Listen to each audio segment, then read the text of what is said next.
Radio, les vraies voix qui font rouler la France. Face à la presse avec Mobility TV. Et bienvenue, 19h06 sur Sud Radio, c'est le 3e numéro, ce 3e face à la presse en ce jeudi soir. Luc Châtel est notre invité exceptionnel. Bonsoir à vous, monsieur Châtel. Bonsoir. Bienvenue sur Sud Radio, président de la plateforme automobile. Et pour vous interroger ce soir, Patrick Roger qui est avec nous. Bonsoir Patrick. Rebonsoir. Rebonsoir, directeur général de Sud Radio que vous retrouvez évidemment chaque jour dans le grand matin. Sud Radio, aux côtés de Cécile de Ménibus. Valérie Collet est à votre droite. Bonsoir Valérie. Bonsoir. Journaliste au Figaro en charge de l'automobile. Et Nicolas Zabogy, c'est votre première. Bonsoir. Bonsoir Nicolas Zabogy, journaliste au quotidien allemand, le Frankfurter Allgemeine Le Fait. J'espère que je l'ai bien prononcé. Bienvenue à vous trois. Bonsoir. Les attentes et surtout les enjeux de la filière automobile pour ce second quinquennat. Donc ce second quinquennat Macron, va beaucoup en parler ce soir. Les attentes et les enjeux autour de la voiture électrique, évidemment. On va commencer par ça, il y a beaucoup à dire. Les difficultés que rencontre le marché de l'automobile. Et puis enfin, on reviendra en fin d'émission sur l'arrivée des GAFA dans le secteur automobile. On parlera de la voiture connectée. Évidemment, on parlera de l'hydrogène. On va voir si on peut pas nous aussi produire plus, essayer d'être un peu les leaders dans ce secteur. Luc Châtel, voilà, de la plateforme automobile, président, avec nos journalistes ce soir, Patrick Roger, Valérie Collet et Nicolas Zabogy. J'avais juste une question à vous poser, Luc Châtel, juste avant. Je crois que vous avez rencontré les candidats à la présidentielle, c'est en mars dernier, le 14 mars dernier. Exact, vous êtes bien renseigné. Oui, je voulais savoir qu'est-ce qui était ressorti de ces entretiens. Je crois savoir qu'Emmanuel Macron n'était pas présent, mais qu'il était bien représenté par il n'était pas le seul à son pas être ministre présent. de l'économie, Bruno Le Maire. Ah bon? Et il était très bien représenté. Non, mais c'était intéressant parce que nous avions transmis aux candidats un peu l'état des lieux de la filière automobile et ce qui était un peu nos recommandations pour le prochain quinquennat, et nous souhaitions les faire réagir par rapport à ça. Donc on a eu des réactions diverses et variées. Voilà. Ouais.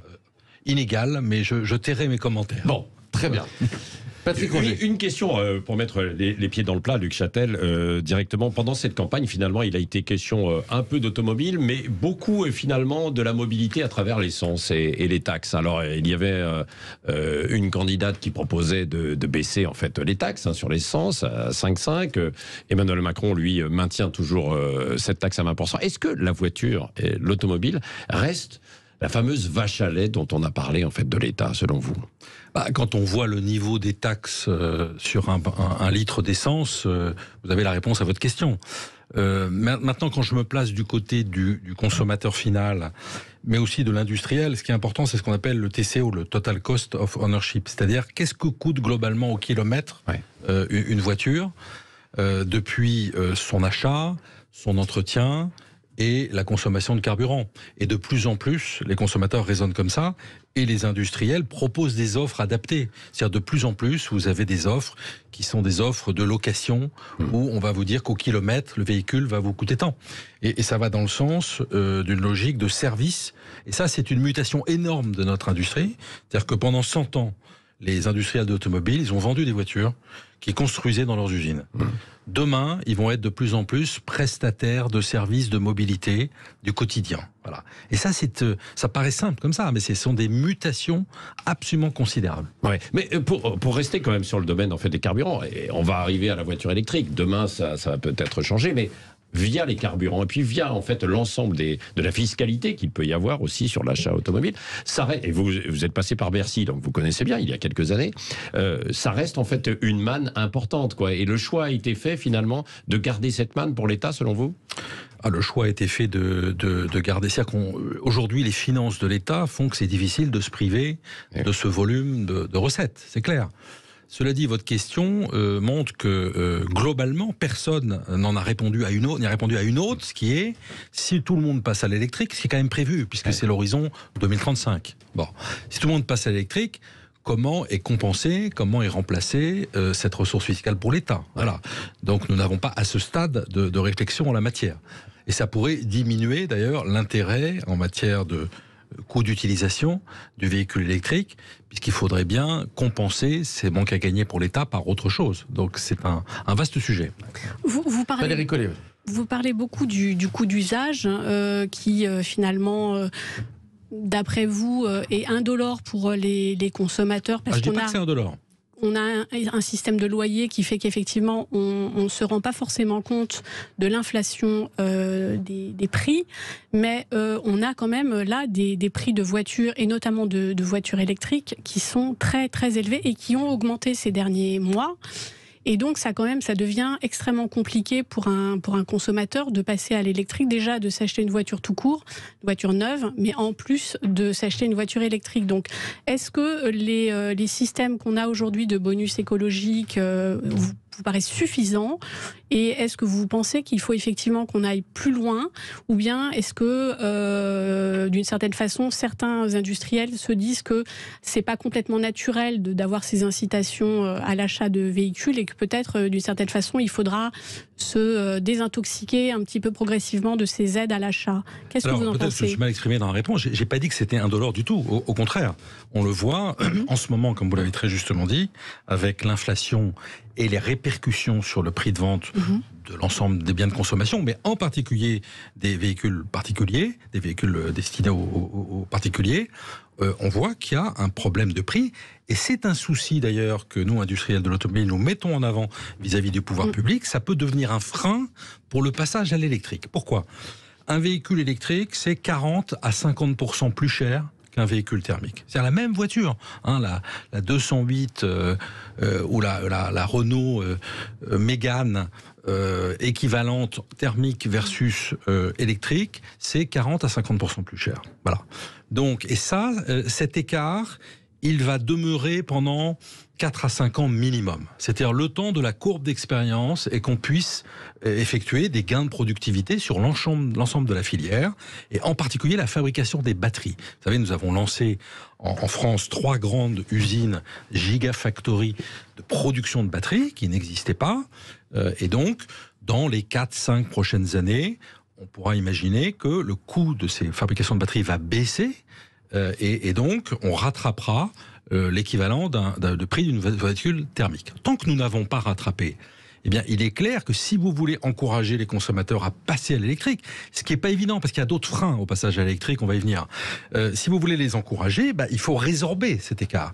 Et à ce stade, cet écart ne peut être résorbé que par des primes incitatives, puisqu'on a directive européenne, une volonté politique qui est de dire vous devez changer de système pour maîtriser les émissions de CO2.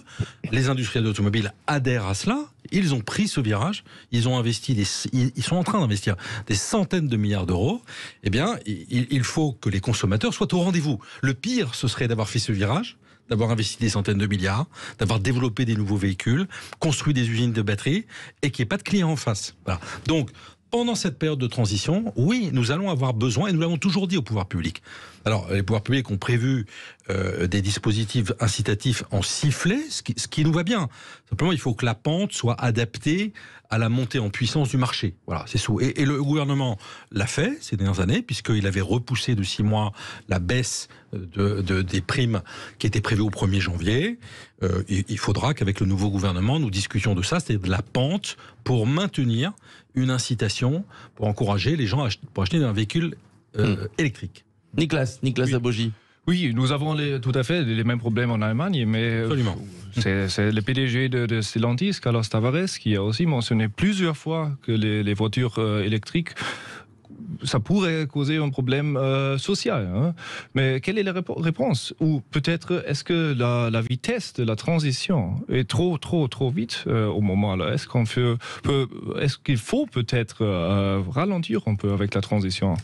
Alors, d'abord, je veux redire ici que les industriels de l'automobile ont fait le choix, en France, en 2018, de prendre ce virage, d'accompagner le changement climatique et d'être apporteurs de solutions. Donc, personne ne remet en cause l'engagement qui est fait, le virage vers des véhicules qui émettent de moins en moins de CO2, jusqu'à plus de CO2 du tout. C'est ça l'objectif. Bon. Ensuite, la question, c'est celle du rythme, c'est-à-dire de la capacité des consommateurs d'être au rendez-vous, on vient d'en parler, mais aussi de toute la filière industrielle d'engager ce virage. Vous savez, en France, nous avons 4000 entreprises dans la filière automobile, dont des PME qui depuis des générations sont des spécialistes de la mécanique, des spécialistes de la production de moteurs diesel, par exemple. On a en France et en Allemagne des fabricants de moteurs diesel exceptionnels. Donc ces entreprises-là, il va falloir les accompagner pour qu'elles prennent le temps de trouver d'autres moyens de produire autre chose, et donc de prendre des virages. Donc oui, on a besoin de temps, d'adaptation pour l'ensemble de la filière. Sinon, nous avons fait des simulations, il est clair qu'on aura un impact sur l'emploi qui sera très élevé.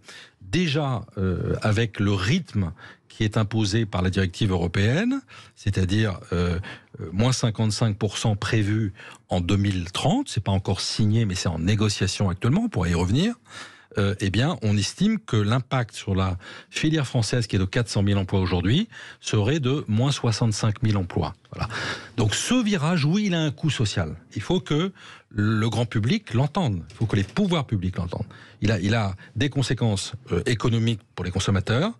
Il a des conséquences sociales. Ouais. Puis enfin, il a des conséquences en matière de souveraineté. Oui, et Luc Châtel, peut-être, parce que les automobilistes qui nous entendent aujourd'hui et les auditeurs se posent la question, parce qu'ils n'ont pas en tête forcément ce calendrier, cet agenda européen. Vous parlez en fait des directives. Quand est-ce que ils ne pourront plus rouler en France, en Europe, dans ces fameuses voitures à essence thermique? Alors peut-être expliquer. Et c'est là peut-être où, comme le disait mon confrère, il y a peut-être un ralentissement à faire. Voilà. Alors peut-être expliquer aux auditeurs de Sud Radio d'où nous venons et où nous allons. Hein. D'où nous venons. L'industrie automobile en France, en près de 20 ans, a divisé par 2 les émissions de CO2 au kilomètre. Oui. Bon. Donc c'est un effort considérable. Considérable. Ouais. Et quand j'entends partout stigmatiser les transports et tout, les transports ont augmenté, l'émission dans les transports, parce que le volume a augmenté. C'est-à-dire qu'il y a plus d'activité économique, il y a plus de mouvements, de livraisons, etc. Bon, mais à l'unité, on a divisé par 2 en 20 ans les émissions de CO2 au kilomètre. On a divisé par 10 les émissions de particules. Voilà. Donc il y a eu un effort absolument considérable avant même qu'on discute de ce virage radical vers l'électrique, c'est-à-dire zéro CO2. Beaucoup d'automobilistes ne comprennent pas, se disent mais finalement on a des voitures qui sont aujourd'hui quand même beaucoup plus propres, on pollue beaucoup moins, et pourquoi on veut nous faire basculer vers l'électrique avec une part d'inconnu? Tout à fait. Qu'est-ce qui s'est passé? L'Europe a décidé de la neutralité carbone à horizon 2040 et elle a décidé d'engager filière par filière des virages pour être exemplaire. C'est le fameux Green Deal, dont Fit for 55, la directive qui nous concerne, nous, l'automobile. Ne parlons plus en anglais, puisqu'ils ne sont plus en Europe. Donc, c'est une directive qui prévoit une réduction du CO2 émis au kilomètre pour les véhicules neufs jusqu'en 2030. Voilà. Jusqu'à présent, je vous ai dit tout à l'heure, on avait divisé par 2 en 20 ans. On était à 90 grammes en 2020, 90 grammes de kilomètre. Il était prévu d'aller jusqu'à environ 50 grammes en 2030. Voilà. La nouvelle directive sur la table prévoit à nouveau un durcissement de cela. C'est-à-dire que la pente sera encore plus dure. Ce qui fait que dans nos projections, nous avions prévu initialement que pour tenir ces contraintes, pour ne pas payer d'amende, puisque si on ne tient pas ces contraintes, on paye des amendes. Bon. Il fallait, il y a encore 2 ans, environ vendre 1/3 de véhicules électriques en 2030. Actuellement, le texte qui est sur la table en discussion à Bruxelles fait qu'il faudrait vendre 2/3, 70% de véhicules, soit électriques, environ 50%, soit hybrides, environ 20%. Voilà. Et on en vend beaucoup moins. Ça veut dire que si nous voulons tenir les engagements qui sont en discussion aujourd'hui au niveau européen, les constructeurs, en 2030, dans 8 ans, devront vendre près de 70% de véhicules électriques. Et si on durcit, je retourne, c'est un peu long, mais je crois qu'il faut expliquer aux auditeurs, je reviens à votre question, si on durcit à nouveau, eh bien on raccourcit, on durcit la pente, on raccourcit le délai, et donc, on contraint davantage. C'est-à-dire qu'il faudra à ce moment-là qu'il y ait 80 ou 90% des volumes vendus qui soient électriques. Et donc, toute la question... dans le mur, Luc Châtel, non ? Toute la question, c'est la capacité d'absorption par ce qu'on a dit tout à l'heure. Le consommateur, l'industrie, on va y revenir la tout à l'heure, mais les bornes rechargeables... les bornes, les très automobilistes clairement se disent, mais où est-ce que je rechargerai ? Et donc, c'est pour ça, je reviens à votre question... c'est pour cela que nous ne contestons pas l'objectif. L'objectif, il est d'arriver à terme à zéro émission. Simplement, nous contestons le rythme. Et nous pensons qu'il faut faire attention, d'abord, à ne pas avoir une solution technologique unique. Je pense que c'est un vrai risque de mettre tous nos œufs dans le même panier. C'est-à-dire qu'aujourd'hui, pourquoi les constructeurs, pour respecter ces normes, vont vers les batteries, les électriques batteries? Parce que c'est la seule technologie actuellement disponible qui permet de tenir ces normes à un coût à peu près acceptable, même si on l'a dit tout à l'heure, il est au-dessus du thermique. Voilà. Mais aujourd'hui, il n'y a pas d'autres technologies qui rendent possible, qui nous font rentrer dans les clous en matière de réglementation. Voilà. Donc, ils vont à fond vers l'électrique. Est-ce que c'est une bonne chose? Je ne le crois pas. Parce qu'il y a d'autres solutions possibles. L'hydrogène, vous l'avez évoqué tout à l'heure, alors c'est l'électrique, vous me direz l'hydrogène, mais c'est un autre moyen de produire de l'électricité pour les batteries des véhicules. Les Allemands, nos amis allemands, travaillent par exemple sur les carburants synthétiques. Voilà. Donc, c'est quoi les carburants synthétiques? C'est très cher. Ouais. Alors, c'est très cher, mais il y a une filière qui est en train de se mettre en place. Et en tout cas, je veux dire, le pire, c'est d'aller à fond. Si vous voulez, de mettre, c'est comme au casino, vous misez tout sur un pion. Voilà, le rouge, le 7 rouge. Bon. Si vous voulez, il y a quand même un risque. Donc, ce que nous disons pour les auditeurs, là, si vous pouvez préciser ce que sont les carburants synthétiques, parce que là, alors les carburants de synthèse, ce sont des carburants qui sont développés à partir de molécules de synthèse par les pétroliers, et qui peuvent être une alternative à cela. Simplement, si vous êtes en 2035 à zéro émission de CO2, zéro, ce qui est actuellement la discussion sur la table, les carburants de synthèse, ça marche pas non plus. Ça marche pas non plus. Voilà. Donc, ce que nous disons, oui pour l'objectif, nous avons déjà pris notre part et nous continuons, nous accélérons. Attention au rythme, parce que le rythme, il peut avoir des conséquences ravageuses sur les consommateurs, prix beaucoup trop élevé pour les véhicules, pour la filière, capacité d'adaptation de la sous-traitance, pour l'emploi. Et puis enfin, on a un sujet de souveraineté. C'est-à-dire que les batteries, c'est très sympathique, mais les batteries, aujourd'hui, on ne sait pas faire. Je vous disais tout à l'heure, on a lancé 3 gigafactories, mais les gigafactories, elles ne seront pas prêtes avant 2 ans, 3 ans, 4 ans, 5 ans. D'ici là, on va importer des batteries de Chine. Vous proposez donc qu'on ralentisse le rythme, en tout cas qu'on a un rythme... En tout cas qu'on ne l'accélère pas. Voilà, en tout cas qu'on ne l'accélère pas. Mais quand on entend effectivement les propos d'un certain nombre d'experts sur le climat, l'urgence climatique, ce n'est pas rien. En plus, on a un président de la République qui a dit qu'il allait s'engager donc pour un programme écologiste. Et donc, ça veut dire que ces questions-là vont être très importantes. Est-ce que vous avez le sentiment qu'effectivement, on va pouvoir ralentir ce rythme, ou est-ce qu'au contraire, on ne va pas mettre le pied sur la pédale d'accélérateur? Il faut vous imaginer le rythme qu'on est en train de nous imposer. C'est-à-dire que, je vous disais tout à l'heure, une filière qui s'est construite entièrement sur un type de propulsion qui avait émergé il y a près de 100 ans, qui est le moteur à explosion, et se transforme en un autre mode. Il faut imaginer que dans l'automobile, la barrière à l'entrée, c'était le moteur.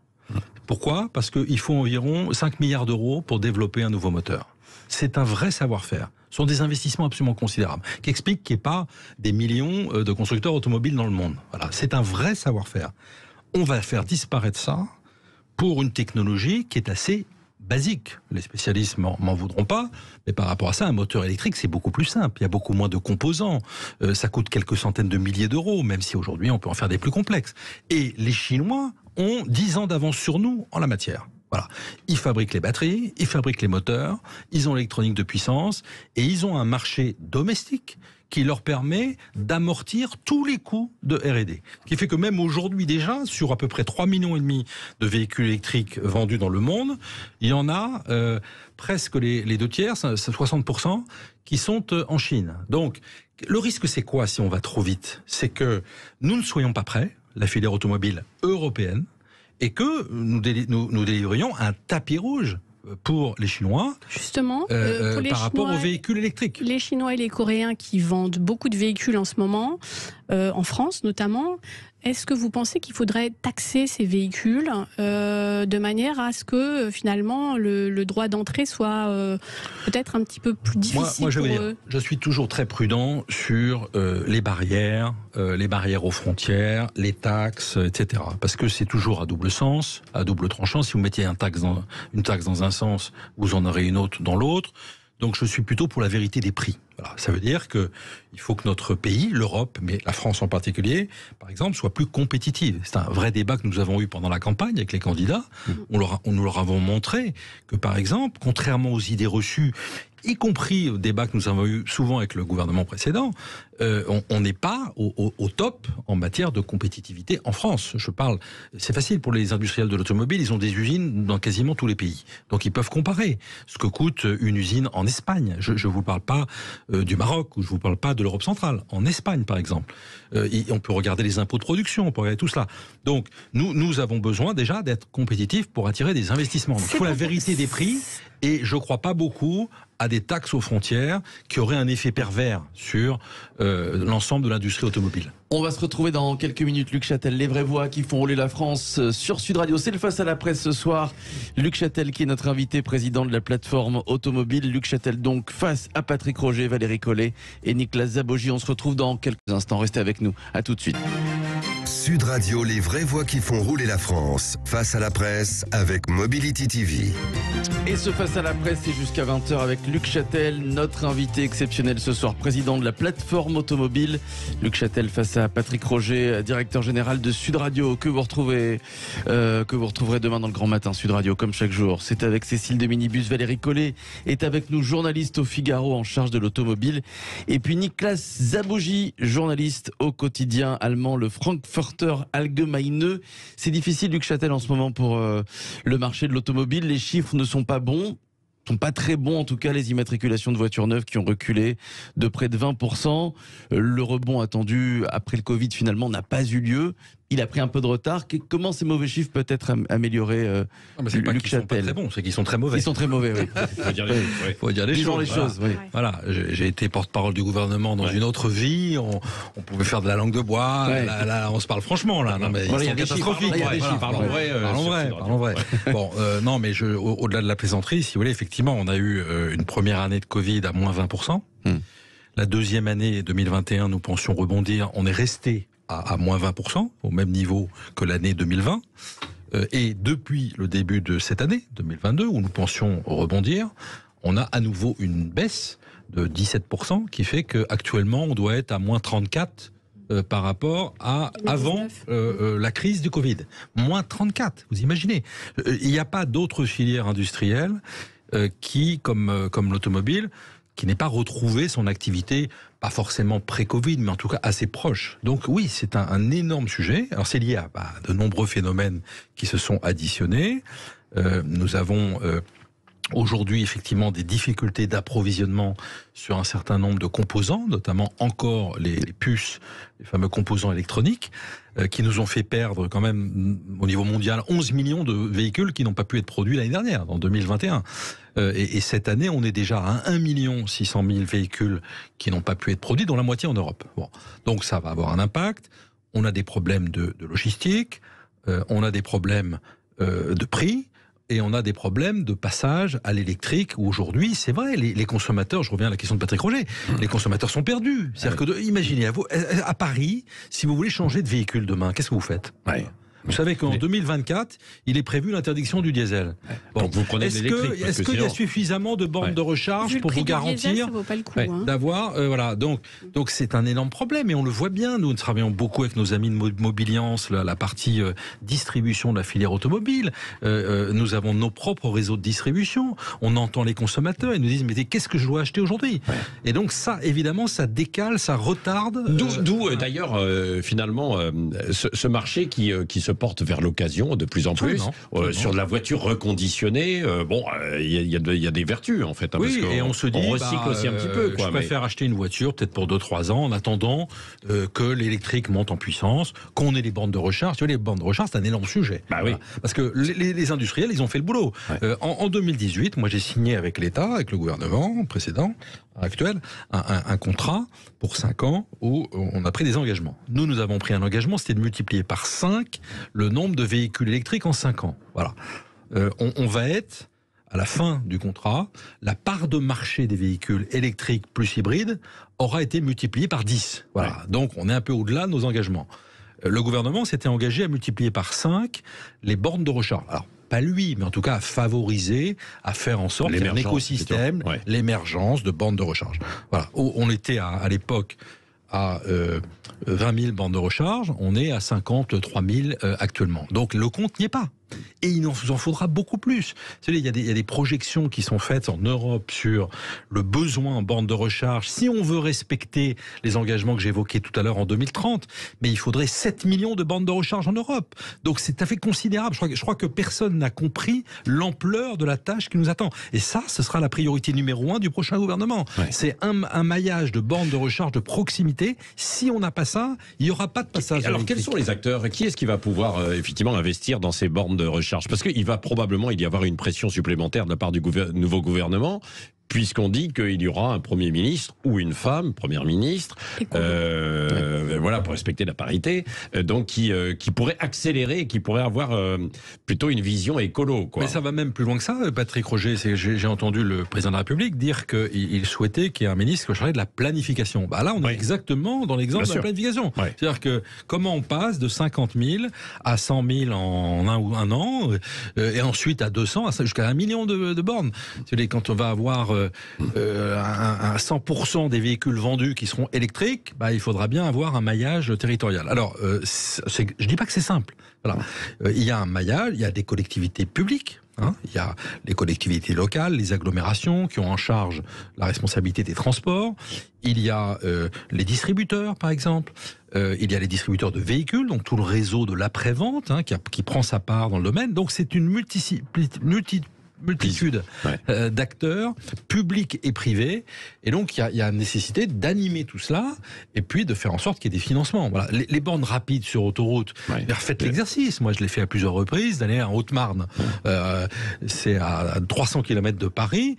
Et ben, à chaque fois, il faut s'arrêter à mi-parcours pour recharger 20 ou 25 minutes. Et il faut trouver les bornes. Et encore, je suis le seul à recharger, il n'y en a pas beaucoup. Mais le jour où vous aurez les grands départs en vacances, comment on fait ? Bon, donc tout ça, c'est un énorme sujet qui peut hypothéquer la transition que nous avons évoquée. Donc, priorité numéro 1 pour le prochain gouvernement. Nicolas Sabogy. Mais comment y aller ? Par exemple, les Pays-Bas. Ils ont beaucoup fait mieux. Alors, ils ont un réseau qui est beaucoup plus élevé. Alors, je pense pas qu'il y avait une planification. Ça me semble un peu socialiste de parler d'une planification. Vous connaissez bien la France maintenant. En Allemagne, il y a la même chose. Mais les Pays-Bas, c'est pas un pays socialiste. Alors, chaque pays a ses méthodes, ses propres méthodes adaptées.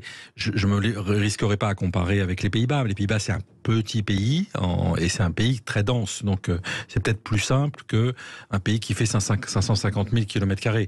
Mais je crois que chacun ses méthodes. Nous, on sait à peu près ce qu'il faut faire en France. Maintenant, il faut la volonté. Et il faut débloquer des financements. C'est ça le sujet. Nicolas, non.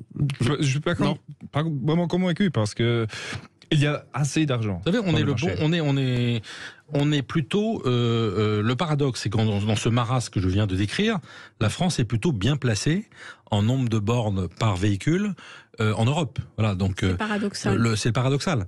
Le drame, c'est par exemple dans tous les pays du Sud, l'Italie est très mal placée, l'Espagne, la Grèce, n'en parlons pas et tout. Donc il y a vraiment besoin d'une politique européenne en la matière. Oui, mais je pense qu'il y a assez d'argent. Il y a assez d'investisseurs, mais peut-être c'est l'industrie, ce sont les automobilistes qui ne veulent pas investir.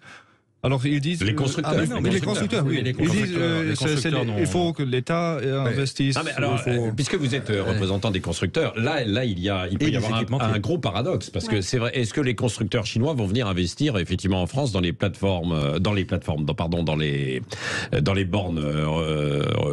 Est-ce que Toyota ou d'autres acteurs en fait étrangers viendront en France investir en fait pour les constructeurs dans l'absolu, c'est pas leur métier de la même manière que c'était pas à eux de fabriquer et créer des pompes à essence. Sauf qu'en Allemagne, ils ont fait un consortium qui est très efficace. J'y viens. C'est-à-dire qu'effectivement, vous avez raison, c'est que donc dans l'absolu, c'est pas leur métier. Voilà. Par contre, pour pallier les retards d'un certain nombre d'industriels, des infrastructures, les autoroutes ou des pouvoirs publics, oui, certains constructeurs se sont associés. Donc il y a Unity en Allemagne, qui est un consortium qui a décidé de prendre les choses en main pour les bornes à recharge rapide. Voilà. Donc il va y avoir d'autres consortiums de ce type, il va y avoir une accélération en la matière. Mais si vous voulez, il y a 1% du travail qui a été fait. Il faut avoir bien conscience de cet enjeu. C'est pas le seul. Hein, il y a d'autres enjeux pour le passage à l'électrique. Vous parliez des Chinois. Je pense pas que les Chinois vont commencer par construire des bornes. Ils vont mais en revanche, ils vont débarquer avec leur voiture. On annonce là, le prochain salon de Paris qui se tiendra du 16 au 23 octobre à la porte de Versailles. Eh bien, je peux vous annoncer que les constructeurs chinois seront là. Oui. Voilà. Et pour avoir été en Chine, voir les salons de Shanghai ou de Pékin avant le Covid, je peux vous dire qu'aujourd'hui, les Chinois, ils font des véhicules qui commencent à ressembler à quelque chose. Ils font de belles voitures. Et qui coûteront probablement un peu moins cher que Stellantis et compagnie. C'est bien un sûr. enjeu. Ouais. Et c'est d'autant plus un enjeu, je vous parlais de souveraineté tout à l'heure, que dans la chaîne, dans l'ensemble de la chaîne de valeur de l'électrique, il y a beaucoup d'éléments que nous ne maîtrisons pas. Tout à l'heure, je parlais de la sous-traitance dans la mécanique, dans la forge, dans la fonderie, qui est un savoir-faire historique de l'Europe. Et on a des sous-traitants qui sont de grande qualité. Mais aujourd'hui, où sont les métaux rares, la production, l'extraction de métaux rares pour fabriquer des batteries? On sait que c'est dans quelques pays qui sont plutôt des pays compliqués politiquement. On sait qu'on va avoir besoin... on a du lithium en France, mais ça va être compliqué de l'exploiter, par exemple. Alors, figurez-vous que j'étais l'autre jour au Grand Prix Start-up de l'Automobile Club de France, qui est très intéressant. C'est un concours de start-up dans l'automobile.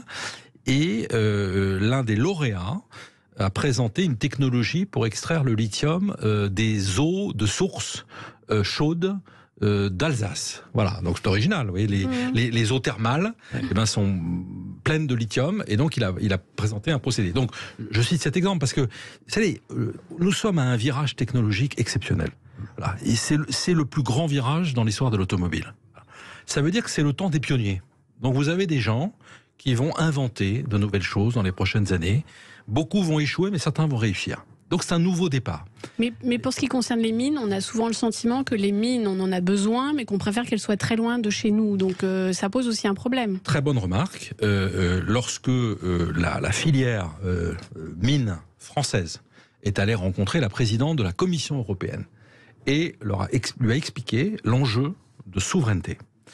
La présidente a dit, mais vous allez quand même pas me faire acheter des mines. Voilà. Et elle regardait en disant, bah si, il faut prendre des participations dans des mines très en amont pour être capable de maîtriser l'ensemble de la chaîne de valeur.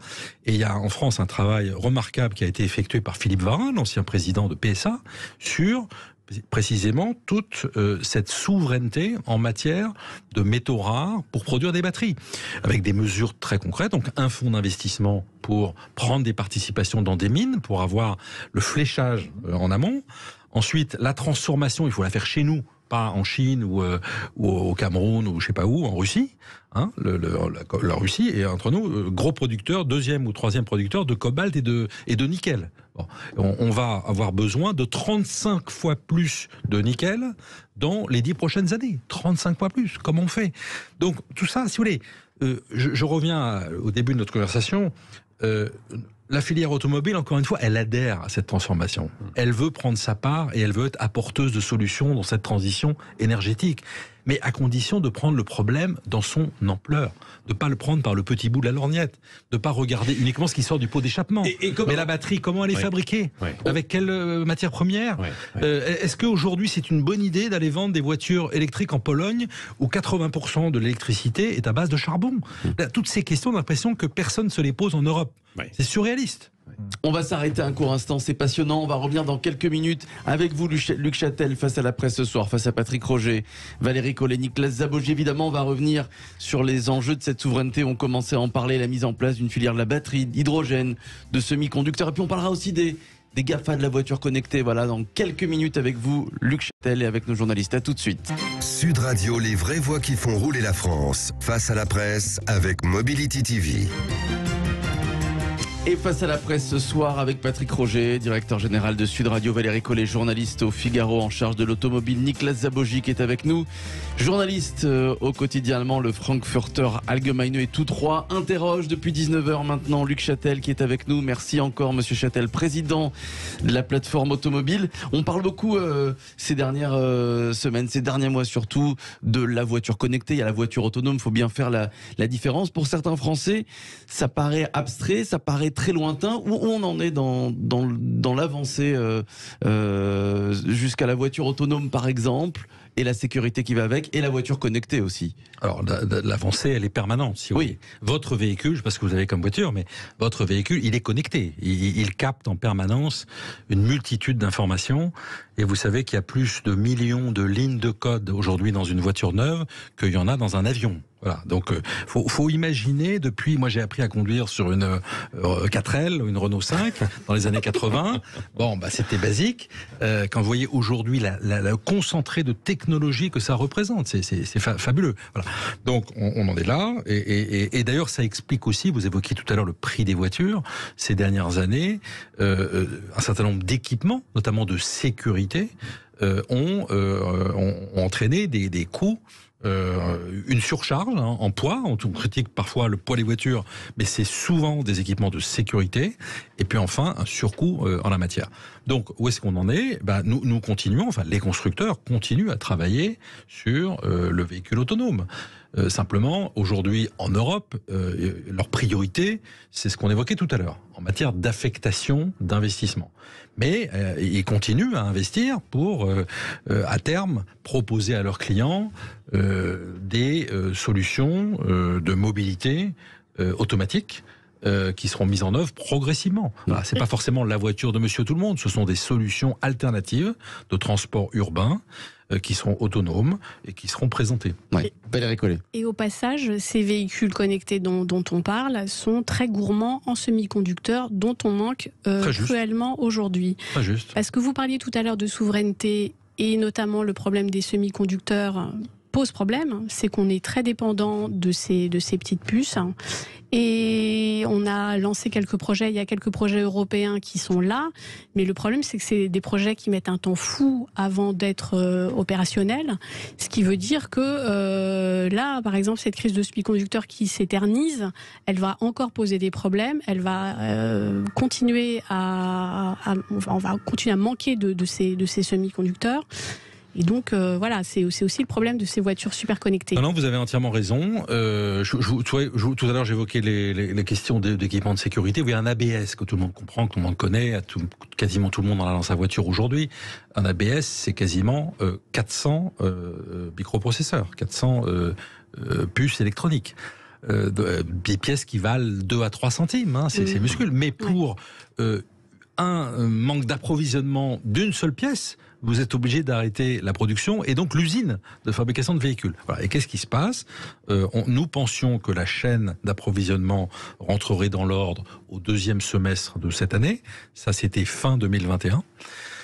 Malheureusement, depuis, il y a eu 2 phénomènes. Il y a eu premièrement la guerre en Ukraine qui a bouleversé des chaînes logistiques et a perturbé tout cela, et la Chine qui est retombée en Covid et a été confinée à nouveau, toute la zone de Shanghai, mais pas que, il y a plusieurs villes en Chine, et qui a à nouveau cassé la chaîne d'approvisionnement des semi-conducteurs. Donc malheureusement, on ne reviendra pas à la normale avant courant 2023. Donc ça veut dire que on va continuer à avoir des ruptures de stock et donc d'approvisionnement, et donc des délais pour le consommateur, l'auditeur qui nous écoute. Ça veut dire des délais de livraison de véhicules, de certains véhicules, qui peuvent être de plusieurs mois. J'aurais une question en revenant, en passant et en revenant peut-être à ce qu'on évoquait au tout début de l'émission, c'est-à-dire que vous avez tiré la sonnette d'alarme là quand même, Luc Châtel, en fait, dans cette émission ce soir, vis-à-vis en fait de l'Europe, en disant stop, ralentissez quand même un tout petit peu. On dit pas stop. On dit pas stop. Non, attention stop. au rythme. Attention, mais quand même, on rétrograde en fait un petit peu, quoi. Sinon, on va dans le mur. Et on propose par exemple une clause de revoyure en 2028. Est-ce que donc on vous entend, et quelles sont les politiques qui vous entendent effectivement au niveau européen? On a l'impression que on avance à l'aveugle. Et puis est-ce qu'en France on répond également à l'ensemble de vos inquiétudes là pour toute la filière, parce qu'on a une filière automobile qui était quand même ultra développée, les constructeurs qui ont été obligés de se regrouper en fait aujourd'hui en achetant en fait d'autres ou en se regroupant avec d'autres grands constructeurs étrangers, je pense à Stellantis par exemple, et qui sont menacés. Est-ce que les politiques ont conscience en fait de ça? Est-ce qu'ils sont prêts aussi à répondre à toutes vos inquiétudes? Alors je crois que les politiques, quels qu'ils soient, et le gouvernement actuel est conscient à la fois de la force et des risques de la filière automobile.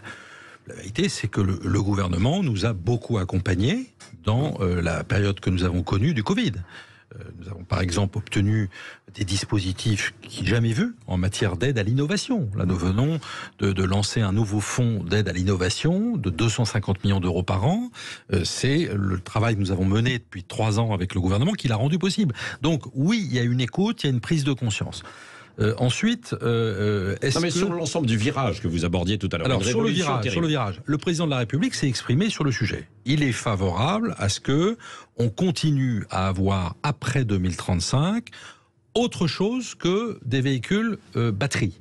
Et donc, on est des véhicules hybrides rechargeables. Voilà. Ouais. Il l'a dit, et c'est la position de la France dans la négociation actuelle. Simplement, la France, elle est un peu isolée, parce que, comme souvent, les pays qui n'ont pas d'usine automobile, qui n'ont pas de tradition automobile, dans les 27, finalement, ils sont là, ils se disent, pourquoi on n'irait pas plus vite, pas plus loin, etc.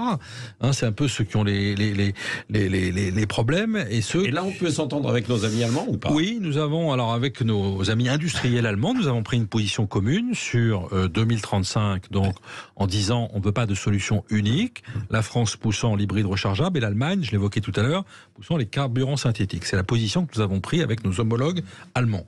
Maintenant, les positions politiques des gouvernements ne sont pas encore arrêtées. Voilà. Et on va voir quelles positions seront prises dans les mois qui viennent, les semaines qui viennent.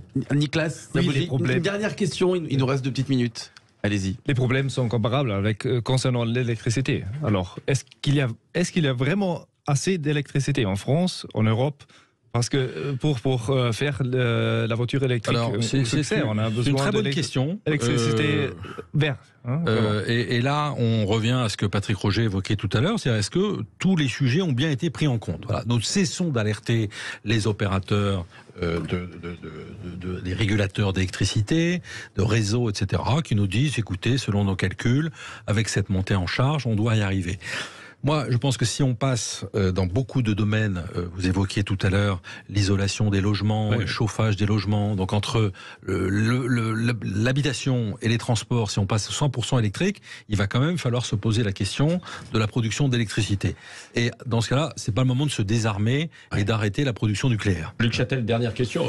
Vous avez été ministre, vous avez été dans un gouvernement. Là, il y a la formation d'un gouvernement qui est en cours. Ça ne vous intéresse pas de revenir quand même en politique? J'ai pas mis mon téléphone ouvert pour attendre le coup de fil. Non mais on a besoin de gens d'expérience, non? Oui, écoutez, j'ai fait un choix en 2017. Moi, j'ai eu une vie avant la politique. J'ai eu ensuite 15 années d'engagement politique au niveau local et national. J'ai fait un choix en 2017.